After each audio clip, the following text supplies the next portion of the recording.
Ori Bookstein, and I'm an advisor in the College of Letters and Science, and I'm so excited to talk to you today about how to choose a major.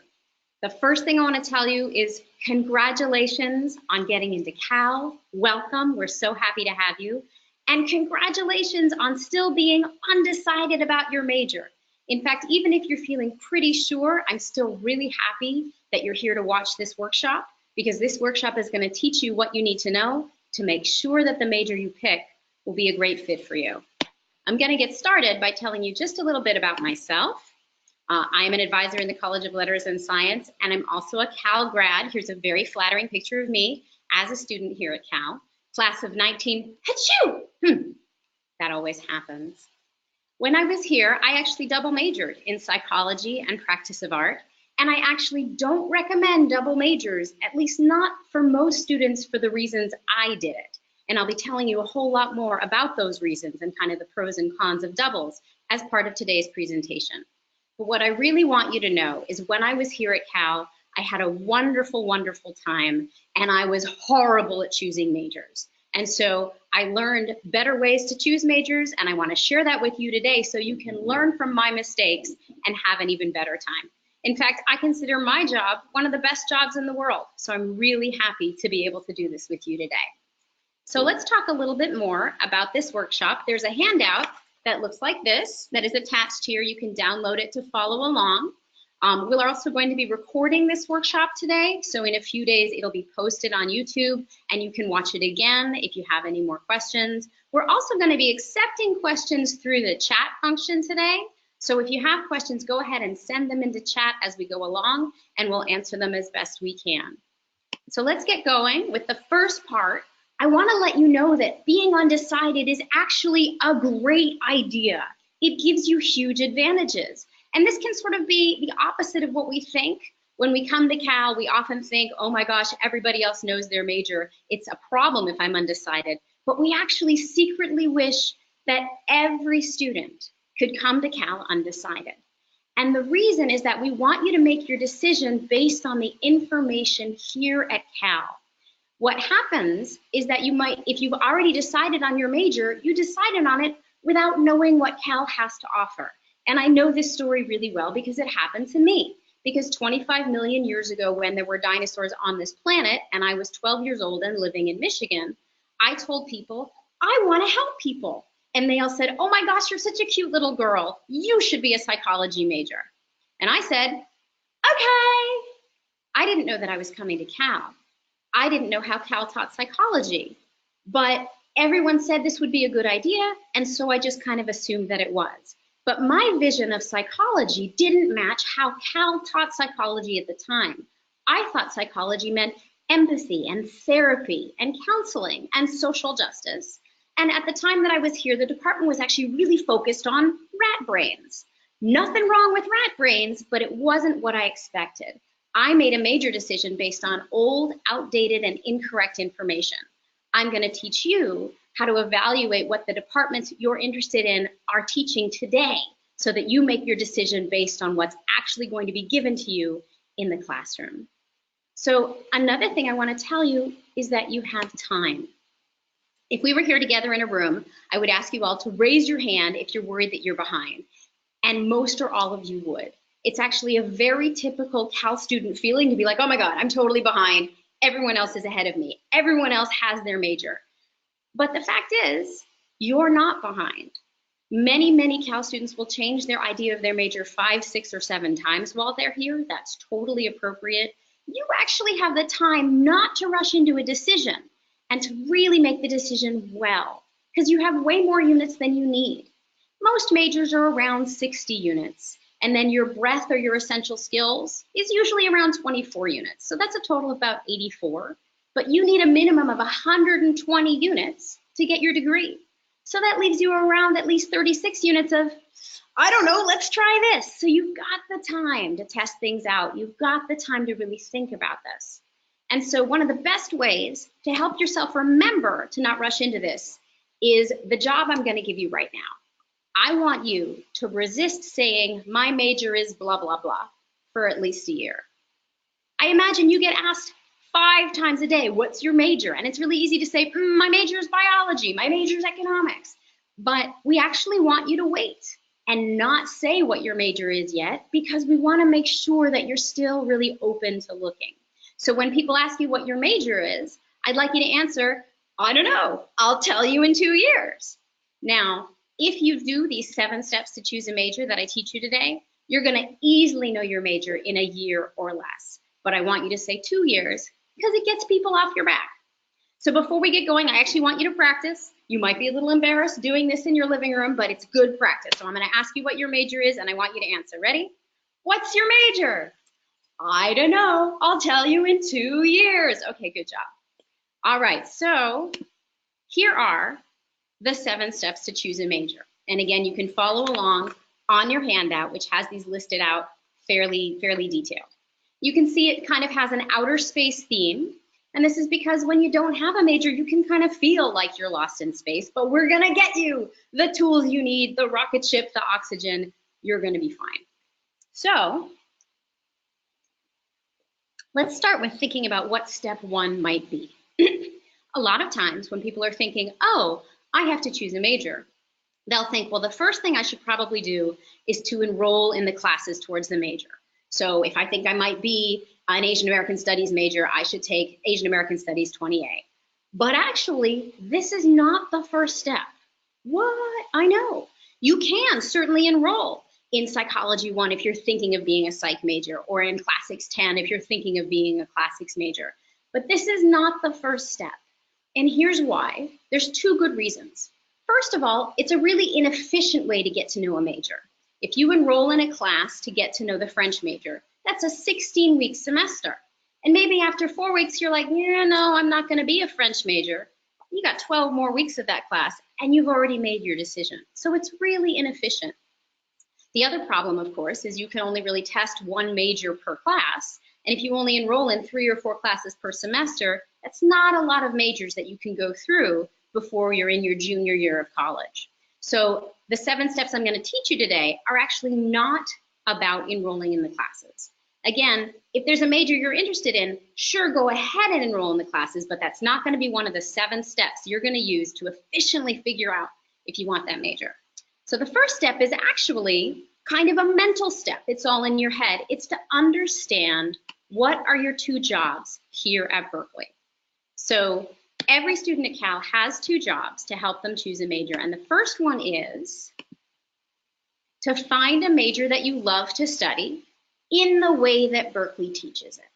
And I'm going to talk a little bit more today about what does that mean to love what you study. And we've already talked about how Berkeley may teach your major in a different way than you expect. And it's really important to figure out how we teach it. But this is only one of your 2 jobs, because the other thing that's really important to do to help you find a major is to spend some time while you're here at Cal finding and preparing for a career that you'll love to do. Now, I know that may sound a little overwhelming, like both major and career at the same time, but you can totally do it, and it's actually going to make everything easier. And I'm going to walk you through all of this today. So let's go back to the first half of those 2 jobs. Find a major you love to study in the way that Berkeley teaches it. This is absolutely critical. And the reason that it's critical is because there are 2 kinds of students who go to UC Berkeley. So again, that is me over on the, I assume it's the left side of your screen. And you can probably tell what year that I went to Cal by trying to figure out what year those clothes were fashionable. Just kidding, they were never fashionable. But while I was here at Cal, I was obsessed with showing off academically. I wanted to get good grades because that was how I got into Cal, was getting good grades. And that was how my family and friends told me I was going to succeed, was getting good grades. And because I was getting good grades in the psychology major, I assumed it must be the right major for me. And I never noticed something incredibly important. I never noticed that I was bored, because the psychology department wasn't teaching me the things I was passionate about. I went to class, I sat in front, I took my tests, I got my good grades, but then I left to go do the things that I really loved, which were social justice and college counseling. And it never occurred to me that I wasn't a good fit for the department. I didn't try to join the Honor Society because I wasn't really interested in what they were talking about. I didn't try to do research in the department because I wasn't interested in the research questions they were asking, but I was getting good grades and I had a double major and I thought, I am so impressive. I'm totally gonna have a great future. And as I started to try to figure out what I wanted to do, I figured I would go to grad school because I was good at school, so I might as well continue to be good at school. And I had no idea how wrong I was about how good a fit the psychology department was for me until the day I went to ask a professor for a recommendation letter. And I will never forget the look on his face, and I will never forget what he said. Because when I asked for a recommendation letter, he said, I was afraid you were going to ask for a recommendation letter. And I was like, wait, this is not how this conversation is supposed to be going right now. But what he was kind enough to explain to me that day is that I was not going to get into graduate school in psychology at that time because I had shown absolutely no passion for the research questions the department was asking. It had been really clear that I was going to class to check off boxes to get my A's, and then I was leaving and doing something else. It was very clear to them that the department did not matter to me. And so I did not matter to my department. It is the students who matter to their departments who are going to get into graduate school. It's the students who are so passionate about the questions the departments are asking that they can't even hold themselves still. Hang on a sec. The students who were like, oh my God, professor, that reading that you sent out was totally amazing. So I went on Google and I found 7 other readings with the same topic, and I made enough copies for the whole class. Can I pass them out? Could we talk about it? Would that be okay? Oh, and I'm really sorry that I scared you this morning at 5 in the morning outside of your lab. I'm not a stalker. I just really want to join your project. And I even have my own safety goggles. Can I work with you? Can I? If you are scaring people because you love the research ideas in your department so much that you cannot contain yourself, doors will open for you that never opened for Tori Bookstein, even with my double major and my great grades. Your professors will be like, yeah, you can pass that article out, and why don't you facilitate that discussion? And if it goes well, let's go get coffee afterwards because I need a TA for next semester, and maybe that could be you. Oh, and I have a lab in Barbados, and we're looking for some lab assistants for the summer, and I have funding for flights and for housing. Would you like to apply for that? Oh, and that research question that you're talking about, they just started a whole new center discussing that research question at Harvard. And I have some connections over there. Would you like me to try to get you connected with the professors who are studying that topic at Harvard? Your professors will change your life if they are excited about the conversations that they are having with you about ideas. If you are so excited to discuss these ideas, you cannot contain yourself. If you are the Hermione Granger of your department. Now, I don't know how many of you remember Hermione Granger. These are 2 pictures of 2 of the actresses who have played her. She's a character from Harry Potter who is obsessed with school. You want to love the ideas that your department is discussing because that is when doors will open for you. And that is not who I was. So once I figured out I wasn't going to get into graduate school, I figured, okay, I'm going to get a job and I'm going to Cal. I'm a Cal student. I have great grades. I'm a double major. I am so impressive. I'm going to get interviews and I'm going to get jobs. And I was half right because I got interviews.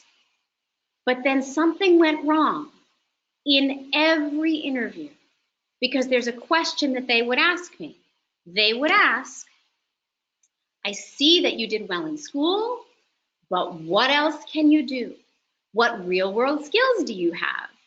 And I would sit there and be like, I'm really good at school because I spent all my time on getting good grades and double majoring and in my classes. Isn't that enough? And it turns out that it's really not enough. In order to get into graduate school, you need to be passionate about the ideas of your department. In order to get a job, you need to be able to answer this question, the job skills question, and that answer is usually found outside of the classroom. So that's why the second half of your 2 jobs is so important. We need you to spend time, and we will help you spend time while you're here at Cal, finding and preparing for the career you'll love to do, which will probably be outside of the classroom. Now, this can be a little bit of sort of a switch in perspective, because lots and lots of students expect to get the job skills in the classroom, right? Isn't that why we're coming to college? And that's just not so much the way things work here in the College of Letters and Science at UC Berkeley. You know, we hear a lot of talk about practical majors, right? The practical major is the one where if you walk into your job interview and you hold up your transcript, they will hire you based on that transcript, based on your classroom work. And here in the College of Letters and Science, there are arguably few to no practical majors in that way. We really expect you to develop your skills outside of the classroom. Now, this is not true of every school. If you went to San Diego State, a perfectly fine institution, you can major in event planning and hospitality. And in your classroom, for grades and units, you get trained in how to plan events and how to be hospitable.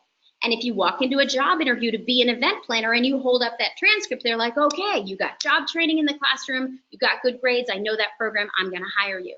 If you walk into the same job interview with a degree in ethnic studies or astrophysics from UC Berkeley, they're gonna be like, oh my God, you are so smart. And then they're gonna ask, what are your job skills? Because they know you didn't learn event planning in the classroom at Cal. So this is why it's super, super key to understand. We want you to love your major because that's when your professors are going to open doors for you. And it's really important to get ready to answer that job skills question, and you might be learning those skills outside of the classroom. Now that may sound like a lot, but in step 4 today, I'm going to be telling you exactly how to prepare for that job skills question. In the meantime, I just want to give you a little inspiration from a fabulous guy named Howard Thurman, who said, don't ask yourself what the world needs. Ask yourself what makes you come alive, and then go do that. Because what the world needs is people who have come alive. This is what your department is looking for, and this is what future employers are looking for. And so I really encourage you to hold this quote tightly within yourself as you're thinking about what are you going to major in and what career are you going to head for. So that is step 1. Know that you have 2 jobs while you're here. To find a major you love to study, and the rest of today is mostly about how to do that, and to find and prepare for a career you'll love to do. And I'm going to teach you some key steps today to do that as well. Now, everyone willing to imagine, hey, I can understand my 2 jobs, I can try this on? I'm assuming you're all saying yes. So let's move on to step 2.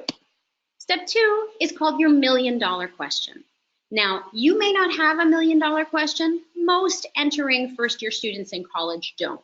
But if you do have a $1 million question, then the department that is studying that question is probably going to be a really good fit for you. So it's good to check and see if you have one. And your $1 million question would be this. If someone gave you $1 million and told you that you had to spend it on research, what question would you like to answer? And I'll give you some examples. You might be wondering, what was the political and social path that led Sonia Sotomayor to the Supreme Court of the United States? And you could study that in Chicano Latino studies, you could study that in political science, in gender and women's studies, maybe even in legal studies. You could also pull together classes from all of those departments and create your own major under one of our 2 make your own majors in this college. Your $1 million question might be, what's the difference between how LSD and marijuana affect the brain? And you might be able to study that in psychology, in cognitive science, in plant biology, in integrative biology, or in other departments here. You might be wondering, why is traffic so bad in this city, and how can you help these poor people?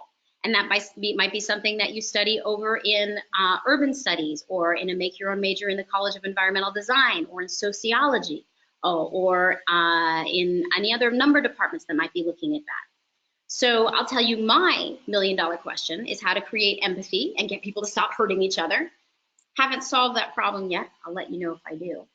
If you have $1 million question, now would be a good time to maybe think about writing it down and trying to figure out which department here on this campus might be asking that research question.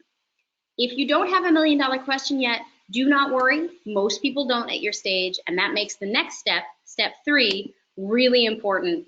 And step 3 is actually kind of my favorite. It's called the guide game, and it comes in 3 parts, and each part is spelled out in pretty good detail here in this handout. So in order to do the guide game, you're actually going to switch to a website here. Well, I'm going to switch. Let's see. Here we go. So this is the Berkeley Guide. This is the list of all of our classes, and you're going to use it for all 3 steps of the Berkeley Guide game. So the first page you're going to be searching under course catalog. So you can see here I'm going to click on course catalog, and when you click on course catalog, what you get is an alphabetical list of all of our departments. And what I really encourage you to do is to go through all of the departments one by one. You can skip aerospace studies because that's not a major. Go down to African American studies, which is the next one. And I want you to read the description of every class numbered 100 or higher, because those are the classes that really show you the values of the department, the research questions in the department. The classes that are numbered below 100 are usually more general and for people from all sort of parts of the campus. So it's pretty efficient to focus on the upper division classes, the classes numbered 100 or higher. So one good way to do that is to search on your page for 100, and that will bring you down if there's a class numbered 100. So here I searched for 100 and I got down to African American Studies 100, Black Intellectual Thought. And you're going to read this description, and if it sounds good to you, you're going to write it down. And you're going to save this information in a place where you can sort it by department. Some people use an Excel spreadsheet or a Google Doc.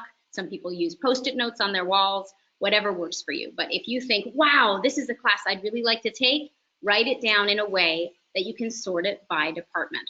So that's sort of the first part of the guide game, is to flip through guide.berkeley.edu, going through all of the departments. However, that leaves a couple of questions unanswered. So I want to show you something. If you go to M, to Media Studies, and then we're going to search for 190. So we're going to look at the subject matter for Media Studies 190.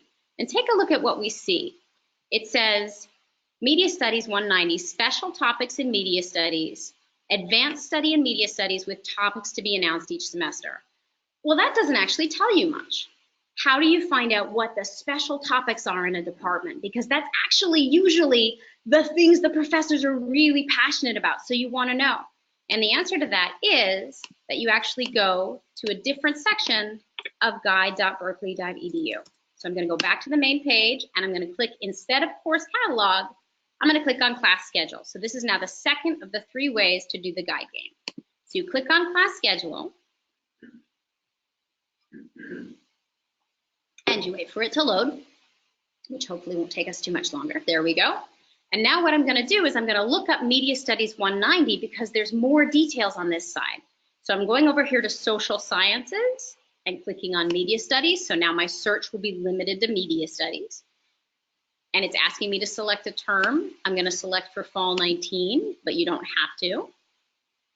And then I'm going to just enter 190 in the search box. Now this is a fuzzy search, which means it's not just going to bring up Media Studies 190, so you're going to want to look carefully at your results. But when I hit search, I should get mostly Media Studies 190. And now I've got a lot more information. The one that's offered in Fall 19 is Gender and Global Youth Cultures.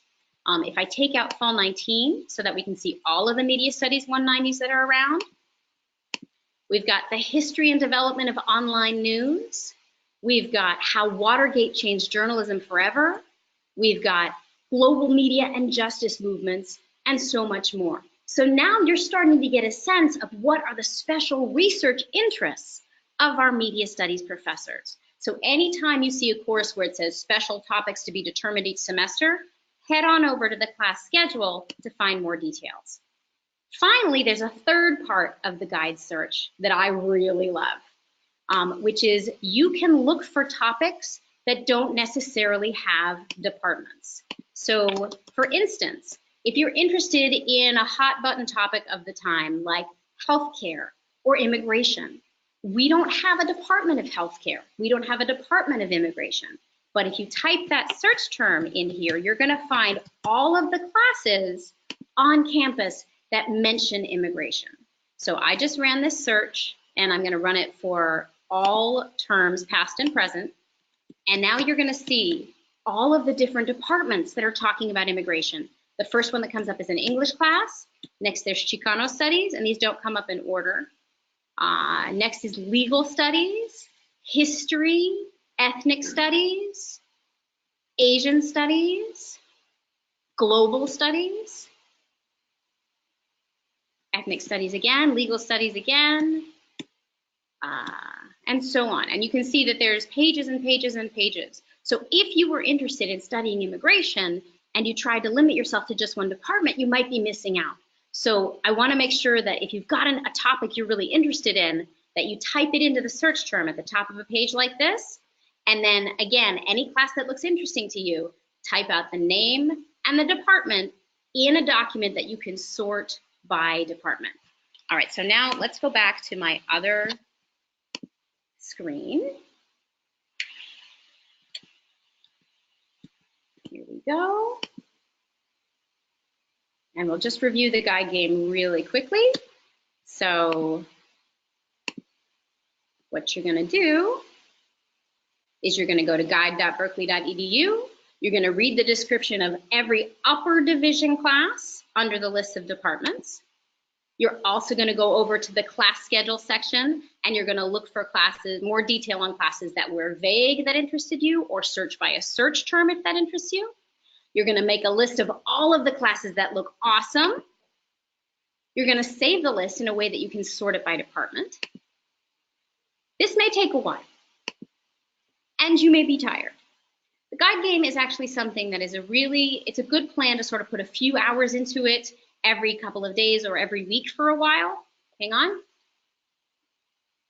You can spend a lot of the rest of this summer doing it. You can do it through next semester, even into your spring semester. You have plenty of time to do it well. When you're done, I want you to sort the classes by department. Again, this is a list of the upper division classes on campus that sound cool to you, and you're going to sort them by department. And this is where the magic happens, because one of two results is going to show up. Maybe you'll find 1 or 3 or 10 departments that clearly hold all the classes that interest you. You're like, okay, it is going to be, what have I not mentioned today? Rhetoric or public health or social welfare. It's going to be one of those 3 departments, I'm sure. And the rest of the steps today are going to teach you how to pick between those departments. Or the other result that often happens is you might be one of those lucky students who find that you're truly interested in a few courses from several departments, and you kind of like how they go together. And this makes you an excellent candidate for a make your own major. And we have 4 make your own majors on campus, 2 in this college, 1 in the College of Natural Resources, and 1 in the College of Environmental Design. And so the 2 in this college are called ISF, or the Interdisciplinary Studies Field Major, and American Studies. And they're pretty similar. They have slight differences, but pretty much the way that you build these majors is to take 2 classes from each of 3 departments, pull them together, and you write a thesis basically on your $1 million question, on the idea and research ideas that you have that kind of pull these all together. So again, if you're the kind of student who was doing the topic search in my last step, typing in immigration or healthcare or whatever idea doesn't have a department, this might be a really good fit for you. Now, here's the thing about the make your own majors. Students are often kind of scared of creating their own major. There are a couple of myths that keep students from being really interested in these majors. And the 2 myths that I hear most often, number 1, it's going to be really hard to build my own major. And number 2, no one's going to hire me. And I want to let you know that both of those are actually myths. The first one is a myth because it is true that building your own major is a new thing. Most Cal students are actually really, really good at doing what we're told to do, right? It's called the checklist mentality. You come to Cal and you're like, tell me what to do to graduate, and then you do the thing and you graduate. And we're really good at that. And it's true that building your own major is a little bit like, whoa, I've got to step away from asking someone else to build my checklist. I got to build my own checklist. That's a new skill. But the department knows that it's a new skill for you. So they actually hold your hand. They teach you how to do it. So it's not nearly as sort of hard and disorienting as you might think. And it's a wonderful new skill to have because it's something that not every Cal student develops. And so the second myth, that you're not going to get a job, is actually also very much a myth. Now, my data is a little old, but 4 years ago, the ISF department told my department that students who graduate with the ISF major are the most likely to have a job of any major in our college. And this is because employers know that ISF majors and American Studies majors can think for themselves and can think like grad students. And this is unusual. So if you find a major that isn't a make your own major, that is the one for you, that's great. You go for the one you love. But if one of the make your own majors is speaking to you, but you're a little scared because you think, oh, I might not get a job or it'll be hard, do not let these myths stop you because they can be an incredibly satisfying fit. And they can lead you to a deeply satisfying academic career and a great job. When you find the major you love, this is what it leads you to. So I want to talk a little bit more about a couple of details here. This is a hat. It is also a cap because I want to talk to you about capped majors. See what I did there? So a capped major is a major that does not accept every student who wants to get into that major. Now, I find this a super frustrating concept, but it is the reality of our life here at Berkeley, and it's really important that you all know sort of how to navigate choosing a major when something like a capped major exists. Because here's the problem with a capped major in this process. If you're not sure you can get in, it makes it very hard to evaluate the major accurately. Because you might be spending all your time saying, take me, please let me into the Haas School of Business, please let me into the economics major, please, please, please, please, please, I'm the best, I'm such a good fit. And what might you forget to do? You might forget to check to see if you actually like this major. It's kind of like if you're walking down the street and you see someone totally hot and you're like, oh my God, that person is totally hot. I'm gonna go on a date with them, that's gonna be great. Hey, everybody wants to go on a date with them, but I'm gonna be the one they choose. I'm gonna win their heart. Hey, that's great. Go on that date, have a great time, but you wouldn't marry someone because they're hot. You marry them, if you decide you want marriage, because you want to talk to them all night. And that's how we want you to feel about your major, ideas that you want to discuss all night.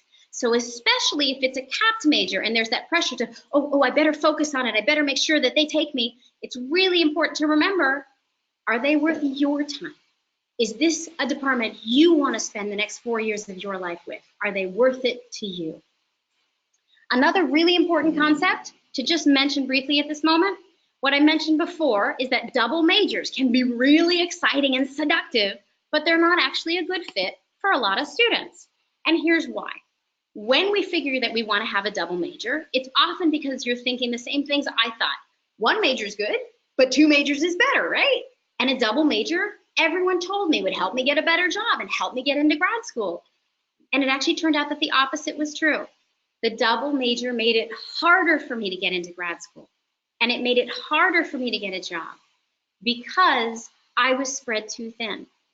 When I was just doing all of my basic classes for psychology and then running over here and doing all of my basic classes for art, the students I left behind in the psychology department who were passionate about their classes were going up.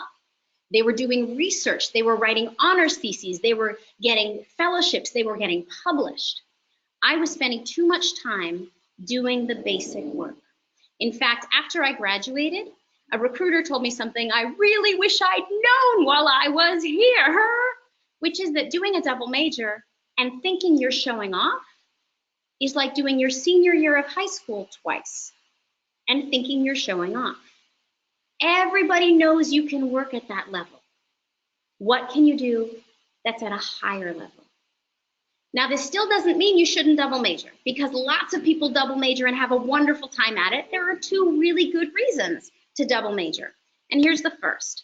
The first good reason to double major is if I'm wrong, if somebody in your future says, oh, no, we are totally impressed by double majors, this is going to help you get your job, this is going to help you get into grad school. For instance, let's say you want to be an actor, you really love the incredible Laverne Cox, who I have pictured here on the screen, and you call up Laverne Cox and you say, Laverne, I loved your work on Orange is the New Black. I really want to work in Hollywood. Should I double major? And if she says, yes, absolutely, that's what we're looking for, great. Listen to Laverne, don't listen to me. She dresses better than I do anyway. But does this ever happen? In the 20 years that I've been an advisor, I've literally never heard of an employer that preferred a double major or a grad school that preferred a double major because of something that everyone knows about you. Everyone knows that you, as a Cal student, are good at school. They want to know what else you can do. So, but just because it isn't showing off still doesn't mean you shouldn't double major if you really want to, because here's the second reason to double major, and it's a pretty good one, and it comes in two parts. The first part is if you love your classes for both of the departments as much as the students on this screen. You've researched the departments in the ways that I'm going to teach you today. You've visited the departments, you've looked up the classes, you've sat in on the classes, you've talked to the professors about their research, you've looked at the books in the bookstore, all steps we're going to go through, and you love them both. You want to do astrophysics all day and anthropology all night. They make you so happy. That's part one. Part two of this good reason to double major. You need to be ready and willing to make whatever sacrifices you're going to need to make to still develop the skills you're going to need to move on to the next stage of your life, because the people interviewing you for your grad school or for your job will not be impressed by the double major. You need to be just as competitive as the single major next to you who has 25 more hours a week to be working in the lab, or to be sending apps to the app store, or to be working on their musical composition skills. So if you end up double majoring for the joy of it, I'm really happy for you. And I urge you to make sure you leave the time to prepare the skills or the resume or the schoolwork that you're going to need to get to the next stage of whatever goals you have, because the double major is not going to be the thing that impresses them. Make sense? Cool. All right, so moving on now to step 4, where you can get help. So this can seem like a lot, and I want you to know you're not alone. You've got this handout, you're going to have this recording, you can sort of look over them anytime for the rest of the summer, for the rest of your Cal career. You can also come and talk to advisors here on campus who can help you. So here are the two groups of people who can help you in our handy dandy spacesuits. And the first is us, your LNS advisors. You're welcome to continue the chats that you've been sending to your advisors this summer through B courses, asking questions about this. And then once you come to campus, we will be here for you to just have a drop in during an appropriate time and come and say, hey, I saw the 7 steps to choose a major, I've started the guide game, or I've gotten through steps 4 or 5 and I have questions. You are welcome to come and talk to us at any of our drop-in times. We have a couple of different sites where we have offices. We have all sorts of ways that you can contact us. You'll be hearing so much about this for the rest of the summer and into the fall. But we're not the only group of people who can help you. There's another really important place, and it is called the Career Counseling Library. Now here on campus, we actually have 2 career centers, the Career Center and the Career Library. And you are welcome to go to both. Different students like different ones for different reasons. I'm recommending the library in particular because this is the place that students report to me is really helpful when you're still trying to figure out what it is you're trying to do. You can actually just walk into the Career Counseling Library and just say, so this motor-mouthed advisor named Tori in a recording said you could help me figure out what I want to do and prepare for the job skills question, and they will take it from there. They can help you verify what major you'll love to study. They can help you verify what career you'll love to do and how to prepare for it. That line there on the screen, how to prepare for it, that is where you get the answer to the job skills question. That is where you're going to get the tools you need to get through those interviews and get handed the job. And there's also the question of, is there a necessary and attainable major? Sometimes you might really want a particular major and it's not a major that's going to be attainable for you here for whatever reason. And then you can talk to the Career Counseling Library about if there's a career you want that seems to demand that major, what are your other paths? So this is a really great place for all sorts of good questions, and I urge you to lean on them as much as you lean on the College of Letters and Science. So that's step 4. You can do it. We can help. Oh, I'm not so good at drinking today. So now, steps 5, 6, and 7 are really fun. Here's where you're going to figure out, how does Cal teach the material that you're interested in? So step 5 is actually to visit the upper division classes that interest you. So for instance, if you check that you're interested in African American Studies C133A, Race, Identity, and Culture in Urban Schools, you're actually going to go check that class out. You might go check out Earth and Planetary Science C180. You might go check out PAX 126, International Human Rights, which actually has a different name now because this slideshow is a couple years old. I better update that. You might go check out UGBA 136F. Now, it's spelled out in the handout. The good way to do this, you're basically going to look the class up in the schedule. You're going to email the professor if there's 50 students or fewer, or if you're worried you're going to stick out that day because you're going to wear a big hat or whatever. And then you're going to sit in the back and you're going to ask yourself, do I love this? And one of 3 things is going to happen.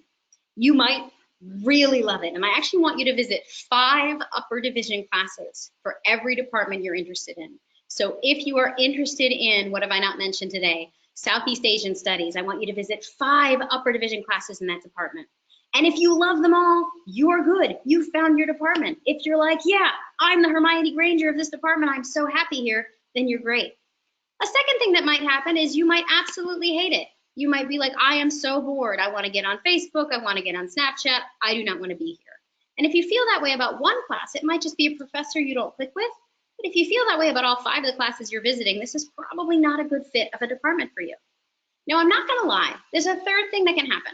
You might be sitting there going, well, I don't love these, but I don't hate them.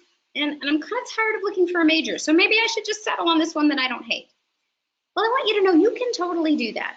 It is not at all up to me to judge your decision or to tell you what to do. If you decide you want to settle on a major that isn't perfect for you, but it feels good enough and you want to move on, that is your choice, and we totally support you in that. We do want to let you know that the students who tend to thrive at Cal, the students who tend to be glad they came to Cal, tend to be the ones who found majors they really loved. And so before you settle in a major that doesn't feel so great, we encourage you to come and talk to us just to see if we can help you find something that is a better fit. But it really is totally up to you. So step 6 is even quicker and easier, which is to visit the bookstore and look at the books for the courses that interest you. And in fact, you don't even have to visit a real bookstore. You can go on Amazon.com or Abe Books at 2 in the morning. So, and if you look at all of the political science books and you're like, oh my gosh, I'm a happy owl, I want to take these home and put them in my bathroom and read them all night, then you know you're going to thrive in that major. And if you look at the upper division books for political economy and you're like, oh my gosh, no, these look horrible, then you're not going to thrive in that major. The thing is that if you're not enjoying what you're reading, then the professor is going to look right over your head to the excited student behind you. It's really important that you connect with that reading, that you really love it. So this is a really good way to sort of get a sense of whether a major is a good fit for you. And if it isn't, we encourage you to not buy those books and not be in that major. All right, step 7 is a really good one, to visit the departments. Every major has a department. It has an office you can walk into with an advisor whose job it is to help you. And I don't actually want you to just talk to the advisor. There's 3 groups of people I want you to talk to.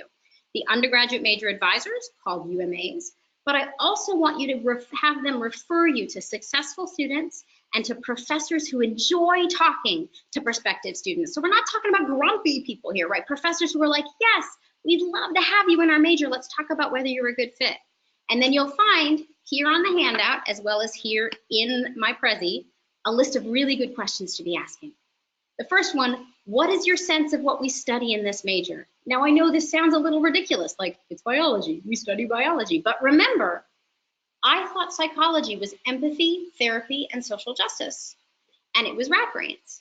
So it can be really enlightening to get a sense of what the department thinks they're studying, to see if it's the same as what you think they're studying. Who does well in this major? My million-dollar question is blah, blah. Is that something I could explore here? What advice would you give a student weighing the major?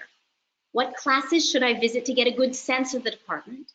What are the best classes? What's your favorite thing about the major? Knowing that your taste might not match theirs, but it's really good to hear kind of what people value. Here's the question that would have changed my life 100 million years ago when I was a student. What are professors researching here? You want to care about the professor's research topics because that's when you're going to want to be in their labs. That's when they're going to want you in their labs. That's when they're going to want to help guide you into your career and open those doors, like I mentioned, that they can do for you. And then finally, the last question here, what size is the major? It might be relevant and it might not be, but it's good to check. If you love one major and you're about the others, you go for the major you love. But if you're debating two different majors that you like and they're kind of disparate in size, one is big and one is little, then you might want to factor the size into your decision because it can really impact your experience. The example that I know really well is political science versus gender and women's studies. Political science is one of our larger majors here, and it's full of people who are really ambitious and who might want to be presidents. And it's also got a lot of hustle and bustle and professors who have worked for presidents, and there's tons of research funding. So it can be really exciting. It can also be kind of an overwhelming experience where you have to stand in line for a lot of things, and there are workshops you have to attend just to be able to declare, and it can sometimes be hard to get your upper division classes because there's so many people. So for some people, this is a really exciting and stimulating experience. And people have said that majoring in a big major at Cal is kind of like going to school in Manhattan, New York City. It never sleeps. You never run out of fun things to do. For some other people, this might be too much. And so in contrast, let's say you were interested in asking questions about the careers of Hillary Clinton or Tammy Duckworth or Kamala Harris. You might ask those questions in political science or in gender and women's studies, but your experience would be really different. Because in gender and women's studies, there's far fewer professors, there's far fewer students, there's far fewer research dollars. But students have said that studying in a small liberal arts department at Cal can kind of feel sometimes like you're in a small liberal arts college, like Oberlin or Yale or USC. So if you're the kind of person who would respond better to a large bustling department or to a small sort of more intimate department, then you might weigh that as part of your decision. All right. We have gone through all 7 steps. You might be asking yourself, what do I do first? I've got an answer for you as we wind up today, and then we might have a few seconds to take some questions. So as a freshman first-year student, I really encourage you to concentrate on steps 3 and 6. So the guide game is step 3. Give it a lot of time. Give it the rest of this summer. Give it next semester. Give it our break between December and January. You can even do it all through next year. And then step 6 is to take a look at the books, either in the bookstore or online. You're welcome to do any of the other steps. You're welcome to visit classes. You're welcome to visit the departments. But 3 and 6 tend to be a really manageable way to make a lot of headway in the first few months that you're doing this. Now, you may be asking, if I don't know my major, how do I enroll in classes? And I know you've gotten a ton of advice on this, and you've already done your final assignments and done your selection of classes. But just as a reminder, for your first semester, we really encourage you just to be in like 13 to 14 units, a balanced meal of 1 college requirements, 2 classes towards majors you're imagining considering, or just towards breadth or exploration. You really do have time. You really do have plenty of time. So you don't have to take classes towards your preferred major this semester or even next semester. If you don't find it till next year, it's usually totally fine. If you do have a major that you're interested in and you're worried you won't be able to declare in time, if you're looking at a capped major, for instance, you can always go to the department, step 7, and ask them to help you plan. So we are very, very confident that if you go through these 7 steps, it gets you to that deeply satisfying academic career and a great job. I really appreciate your attention today, and I guess we want to ask if you have any questions.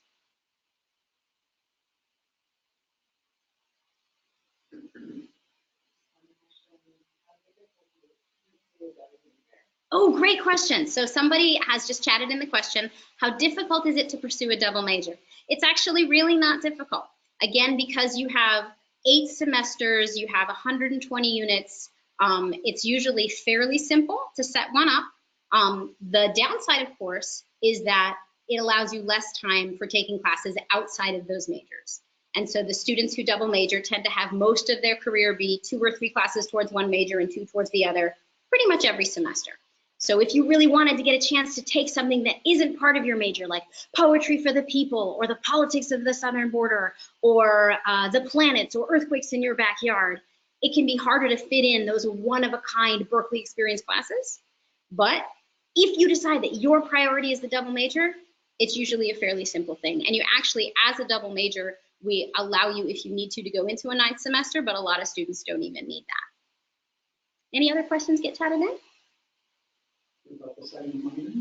Ooh, minors! Somebody asked about how do you decide on a minor. I'm so glad you asked, because lots of students pick minors kind of for the same reasons that they pick double majors. Oh, it seems like it might help my career, or it just, what do I do with these units? I've got 20 units before I graduate and I don't know what to do with them. I want a checklist. Give me a minor because then that tells me what to do. But there are 2 good reasons to have a minor, and those reasons to have a minor can help you choose it. The first good reason to have a minor is if it actually is going to help you in the future. And this sometimes happens, but not always. So it's a really good idea to go to the career counseling library if you're considering a minor because you think it will help your career, and they will walk you through a process called informational interviewing, where you can get a sense of, hey, if I'm a computer science major with a music minor, does that help me be more competitive for the grad school or for the job that I want? You can get direct answers from the people who are going to hire you. My favorite story along this lines is a student of mine who wanted to be a teacher in Los Angeles. And she was bilingual in Spanish, and she was like, this is going to make me more competitive. There are a lot of Spanish-speaking families in Los Angeles. How do I prove that I'm bilingual? I guess I'll get a Spanish minor, she said. I'm sure having that line on my transcript will make me more marketable to this school district. And then she looked at the Spanish minor, and it has 5 upper division classes in Spanish language and literature. And for some people, this would be a thrilling minor and a lot of fun. But for this student, it looks really boring.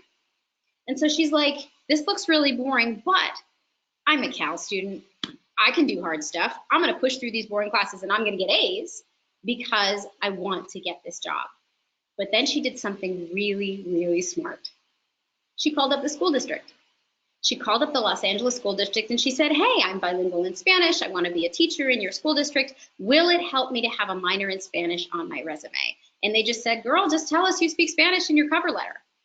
We don't care if you've read Cervantes. We don't care if you've taken upper division language and literature classes. We just care that you can talk to our families.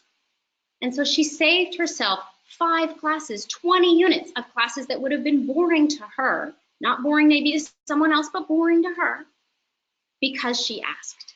So we really encourage you, if you're picking a minor because you think it will open doors to a career, double check that assumption, and the Career Counseling Library can help you double check that. The other great reason for a minor is if you love all 5 of the upper division classes you will take for that minor. And that, of course, makes it easy to pick a minor because you're going to be finding the classes you love through the guide game. If you don't love all 5 of these classes, then what you're doing is might as welling yourself into wasting a ton of tuition money and time and resources. And this happens so often here at Berkeley.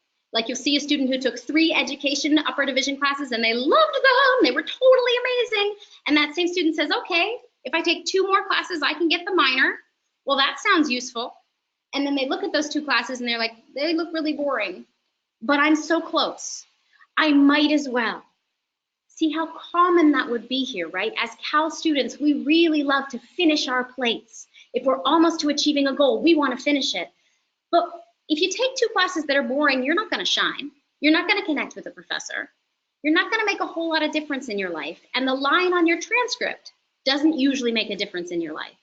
What could you do with that 16 weeks of work, 8 units of classes, thousands of dollars of tuition that would be more meaningful for you? Instead of taking 2 classes that are boring, could you do a summer abroad? Could you take some discovery courses that are amazing? Could you take some upper division seminars with professors who are studying questions you really care about? We want you to love every class you take. We want you to really treasure every moment you have in the classroom. So if you're choosing a minor, I want you to be doing it either because you know it will open career doors for you or because you love every class that you're going to take as part of that minor. Any other questions today?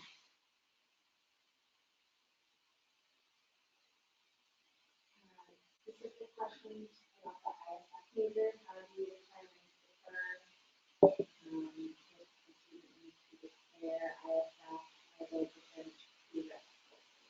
Wonderful questions. So yeah, the American Studies major and the ISF major have very sort of clear systems. There are certain prerequisite classes that you do take, and you connect with the department to start to sort of talk about what ideas you're going to discuss and what classes you might be putting into your plan.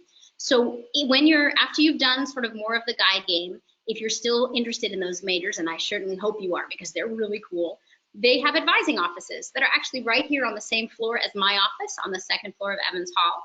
Very friendly advisors. And you can just stop by either on the web. You can see there's ways to make appointments with them, or you can stop by and see their posted office hours and start that conversation as soon as you get here to Cal.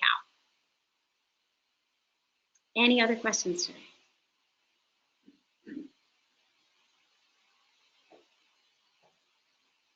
If someone satisfies the GPA requirement with all prereqs, is it possible they still won't get the major? Oh, great question. If someone satisfies the GPA requirement with all prereqs, is it possible that they won't get the major? And I assume that's a question about capped majors. So it totally depends on the major.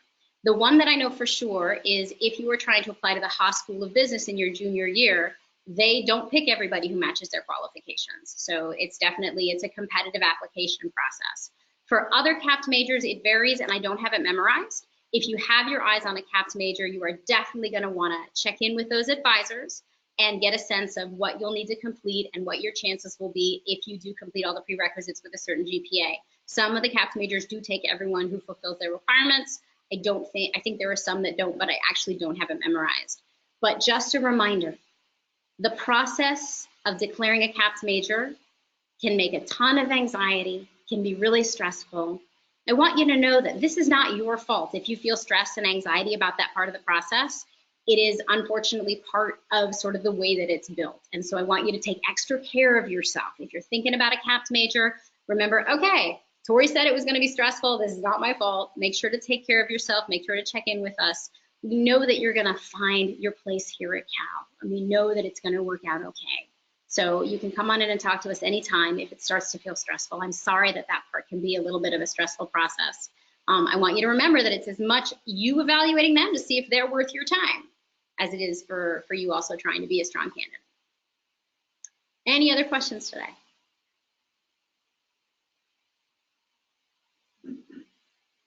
So if the major is considering a 3 prereqs in the second plan, it's math and Chem classes starting right away, so they start on the prereqs even if I don't really know what I want to major in. So I explore the major prereqs don't necessarily reflect the major.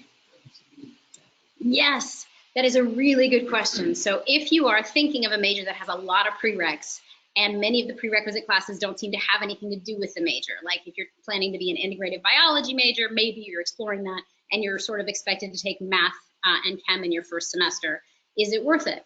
So this is definitely a question to maybe discuss a little bit more in depth with your particular advisor that you've been connecting with this summer. In general, most students who start taking the prerequisites towards their major in their second semester still do totally fine. So if you're like, I really do not want to deal with math and chem until I'm sure I want IB, you can wait. The only reason that I recommend talking to your advisor before you make that decision is, of course, unless things have changed, the math 10A, 10B sequence is only offered 10A in the fall and 10B in the spring. Is that still correct, fellow advisors? 10A is only offered in the fall. So unfortunately, the math that is considered best for bio, they want you to get started on as a frosh. But chemistry is offered every semester. Even if you wait a whole year to start the 10A sequence, you can still finish the major in your 8 semesters. But this is another system that is a little anxiety producing. I wish that we could offer 10A in every semester, but we just don't have the resources. But again, you could reserve your places in those classes right now and build. I think your advisors probably talked to you about shopping and dropping. So through shopping and dropping, we expect you to enroll in maybe 18 units for your first semester and then visit all your classes and drop the one you like the least. So if you're like, I'm not sure, maybe I should grab math 10A or maybe I shouldn't, you could grab it plus another 13 units, and then you're able to drop whichever class you like the least after a few semesters, whether it's after a few weeks, whether it's math 10A or something else. But in general, even with a major with a lot of prerequisites, like the Haas School of Business or like the biology majors, you don't have to know what you're doing your first semester. It's not possible. You haven't even started here yet. It's totally fine to not take math and chem. And the other thing that I just want to mention is Cal students have a disease that drives me crazy, which might impact you here. I don't know if you've noticed this yet, But Cal students can be pretty competitive, and they often only tell each other the good news. So when you get here, you may be surrounded by people who are like, well, I'm taking Math 53 and I got a 5 on 400 AP exams and I'm sure of my major and blah, blah, blah. I want you to know that a lot of them are lying. Honestly, this is a place where people come and make mistakes and take classes that are like, oh, that class didn't actually lead to anything I wanted. It happens. You do not have to get things right in your first semester. You're going to take some classes that you'll be like, yeah, I didn't actually want to take that. We want you to love every class that you take, but the reality is you're still making this up as you go. Your first semester is really about learning how to be a Cal student. So I really encourage you, if you get here and you feel like everyone else is in math and chem, I should be in math and chem. You don't need to be in math and chem unless you want them. Even if it turns out you want a bio major, you can wait one semester. You might make your life easier by grabbing a spot in Math 10A this fall, but you don't even have to do that. You can still make it work. But please, for questions like this where it can feel kind of complicated, this is what your advisor is for. So give them a chat during their office hours. All right, so that's all the time we have. So we're gonna wind it up. Don't forget to print out this handout for yourself. We'll be posting this recording of this webinar in a few days with closed captioning. I want to thank you so much for your attention. And again, congratulations on getting into Cal, and we'll see you in the fall.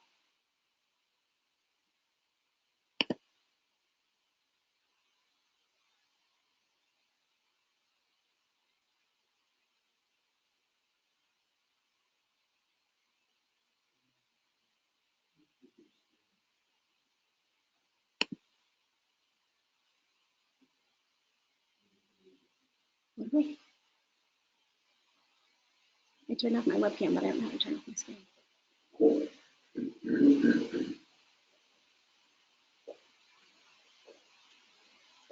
This one.